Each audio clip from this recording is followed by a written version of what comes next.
We gave traits to the world around us.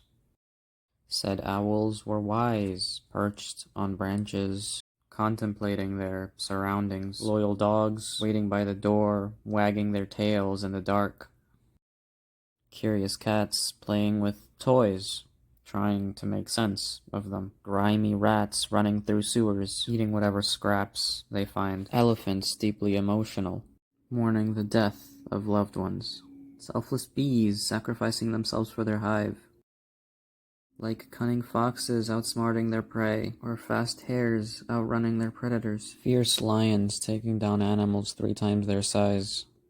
Yet, every time I ask what traits we have, the ones that make us special, we're destroyers, thieves, colonizers of the planet. We harnessed fire and burned down forests, turned the grain into a glowing red. We were given light and set the world ablaze. We made tools. We farmed until the scythes we used to reap wheat became the ones that reaped souls. We harnessed the power of electricity. We lit up homes, and streetlights kept us safe. Safe from each other. We invented the electric chair, putting hoods on people's heads, pulling a lever and watching the life burn out of them. And maybe we are destroyers and thieves, killers and colonizers and slavers and brutes. But maybe, despite all our burning and killing, we observed, we created, we loved. Maybe an owl is wise.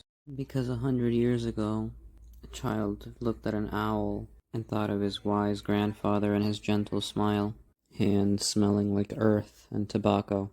And a dog is loyal because a child waited for his dad to get home from work, and his dog stayed by his side through cold winters and hot summers. A cat curious because a mother saw her baby and her cat trying to get into the same empty cardboard box. A rat is dirty, but maybe because a wife awaited her husband, who came grimy and dirty from work, and it reminded her of a rat she saw as she embraced her love and prepared him a bath. An elephant emotional because the tribe looked at them from a distance, swaying back and forth, mourning the death of a loved one.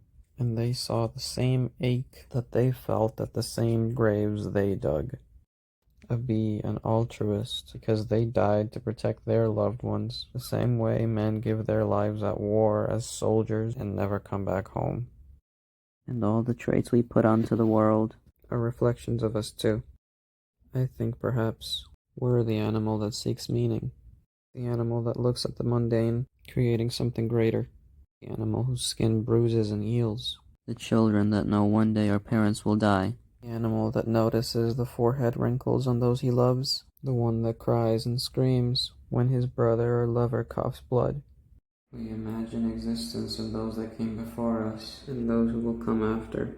We talk and speak to those who aren't there, the animal that remembers. Small gestures, loving words, big events, childhood places.